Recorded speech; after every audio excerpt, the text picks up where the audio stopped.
షర్మిల ఒక పక్కన తన అన్నకి షాకుల మీద షాకులు ఇస్తుంటే, షర్మిలని ఇబ్బంది పెట్టేది మాత్రం అదే పార్టీకి సంబంధించినటువంటి మొన్నటిదాకా వర్కింగ్ ప్రెసిడెంట్‌గా ఉండి, ఇప్పుడు ఆ పదవి తీసేయడంతో ఆగ్రహించినటువంటి శుంకర పద్మశ్రీ. ఇంతకుముందు అమరావతి ఉద్యమంలో కూడా కీలక పాత్ర పోషించారు. ఒకప్పుడు కాంగ్రెస్ తరఫున ఆవిడ ఒక్కతే కనబడేది.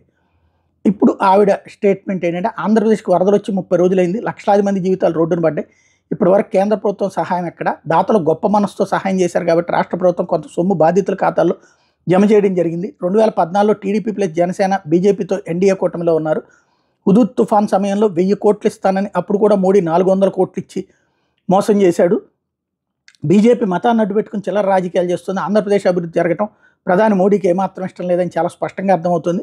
బీజేపీ గత ప్రభుత్వంలో హయాంలో జగన్ రెడ్డిని అడ్డం పెట్టుకుని రాష్ట్రాన్ని సర్వనాశనం చేసింది. తిరుపతి లడ్డూలో కల్తీ నెయ్యి వాడి తప్పు జరిగి ఉంటే సుప్రీంకోర్టు రిటైర్డ్ జస్టిస్తో సమగ్ర విచారణ చేయించి దోషులను కఠినంగా శిక్షించాలి. కోట్లాది భక్తుల మనోభావాలు కాపాడవలసినటువంటి బాధ్యత కేంద్ర రాష్ట్ర ప్రభుత్వాలది.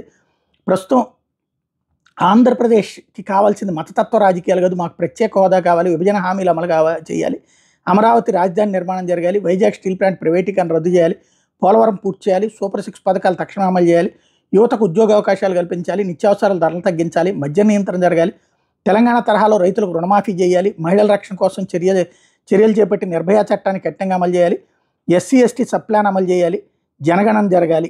ఇది అసలు డిమాండు ఏఐసిసి మెంబర్గా అంటూ ఆవిడ ఇప్పుడు షర్మిల అనే దానికి రివర్స్లో తీసుకొస్తున్నారు.